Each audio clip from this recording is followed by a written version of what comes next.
But this one night, 50 called me up, and they got him on the phone. Me and him was just talking. He was talking about old time shit. Sit down with Black Hands, sit down with with Puff Kids, the whole Puff situation, and this documentary that he's going to be. Diddy really screwed up, and I'm not referring to his criminal trial, which has him sitting in prison right now, but it has to do with something that happened right before he got arrested. If you've seen the Netflix documentary about Diddy, The Reckoning, which 50 Cent produced, there's some footage there that had never been seen before. This is a photographer that Diddy hired to follow him around and document his life.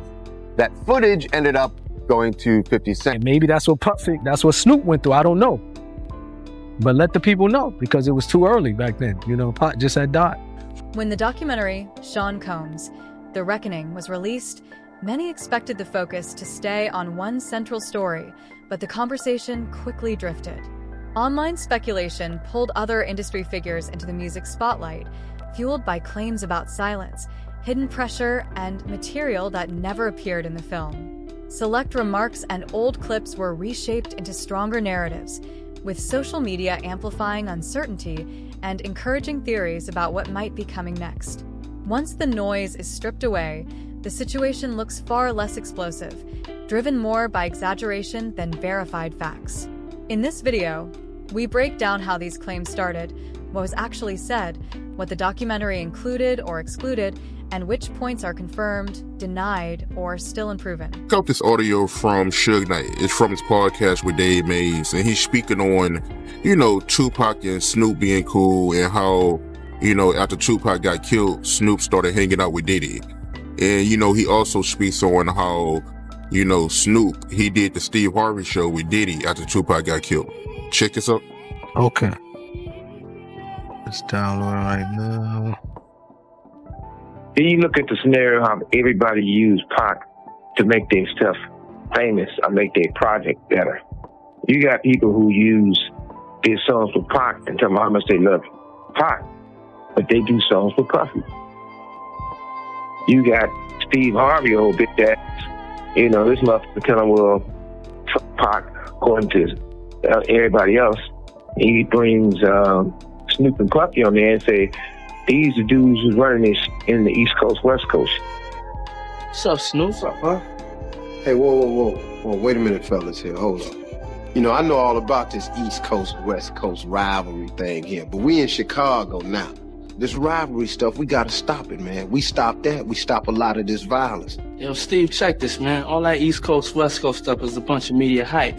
It's been my dog from day one, you know what I'm saying? It's all good between me and him. That's my peoples. Well, that's what we came in for. We came in to light it up and ride it up. We make music to the Now, Pac, if you love Pac so much, how you with the motherfucker that everybody say got something to do with the first get down that happened to Pac in New York, then the second one.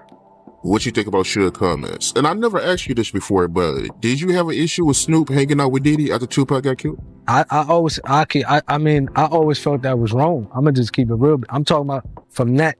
Like now, okay, you know what I mean? I'm 46, Snoop probably early 50s.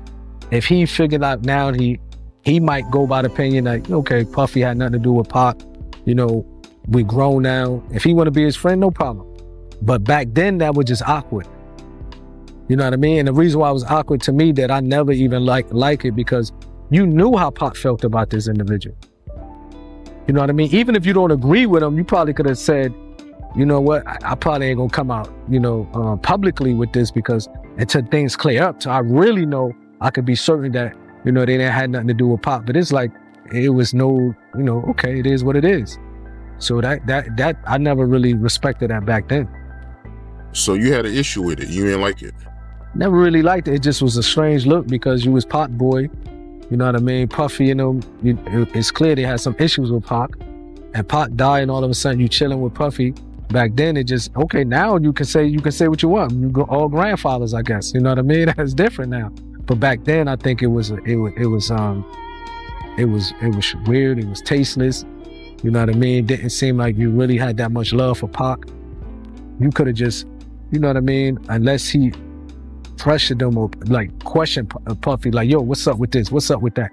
Then you could say, you know what I mean? No problem. Despite never appearing in court records, music indictments, or federal charges tied to Diddy's conviction, Snoop Dogg's name began circulating online alongside serious allegations.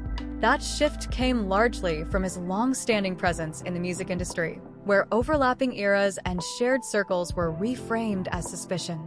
After the documentary's release, comments from a former bodyguard hinted that not everything made the final cut, which quickly ignited claims that footage, names, and details were deliberately withheld.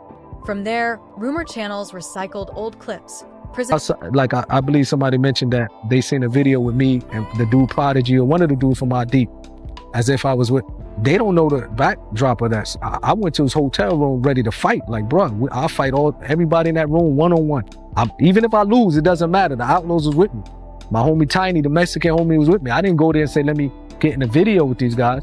I went there knocking on their door, doom, doom, doom. Tell them dudes to come out. What's up with your, what's up with your and Pop? You got a problem with Pop? Because we could just fight like man to man, face to face, and then shake hands. That was my approach with them. But when they told me they didn't have no problem, I don't mind being with you. You know what I mean? I don't mind shaking your hand because they told me they had love for Pop. So that's different. You know what I mean? If he come out and say, well, I already, I questioned Puffy about it. I believe that he didn't, he loved Pop. That's my opinion. I can move to where I want to move. So when people try to, I noticed somebody, I think on your page do that. Well, Napoleon was in the video with Mobb Deep. They don't know how I got in that video with Mobb Deep. You know what I mean? I pulled up on him and but I'm the type of person, I never been a bully type of person. You know what I mean? If I talk to a person like a man and they tell me face to face, look, I got love for Pop, I'm comfortable to know if I can look in their eyes, if I believe what they said, I have the right to say, okay, no problem, I believe you. You know what I mean? And maybe that's what Snoop went through. I don't know. But let the people know, because it was too early back then. Pop just had died. You know what I mean? Like, he had the right to say, the reason why I'm rolling with Puffy, I questioned him about my homie. He gave me this answer. So then he did what he had to do. But it just, you know what I mean? I never really agree with that, to be honest. The same way I couldn't be on the stage with him. When they wanted to do that tribute, I just couldn't do it. Like, I really felt in my heart. Unverified stories, turning visibility and association into implication. In reality, none of this amounts to proof of wrongdoing. Only evidence that he existed in the same industry at the same time. This is where the real danger sets in. When association replaces proof, suspicion overtakes facts, and narratives drift from reality. The documentary was never framed as an industry-wide takedown. It was clearly focused on one individual, tracing his rise, the power structures around him, and the documented behavior that led to a legal conviction and a 50-month sentence.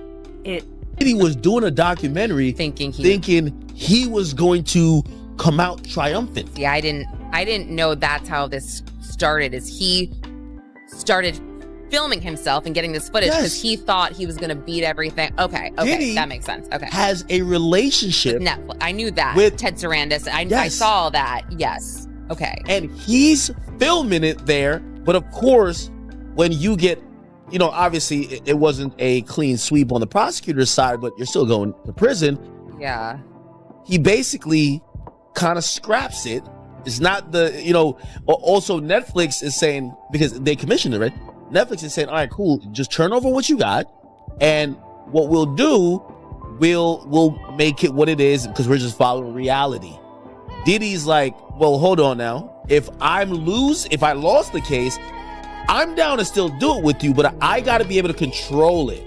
Now, Diddy was probably going to kind of shape this doc to make it look like, hey, this was malicious prosecution. They kind of went really hard at me. Mm-hmm. I'm not a perfect guy, but I am a good guy. Yeah. And Diddy was like, I need to be able to craft it. And Netflix was like, no, you're not.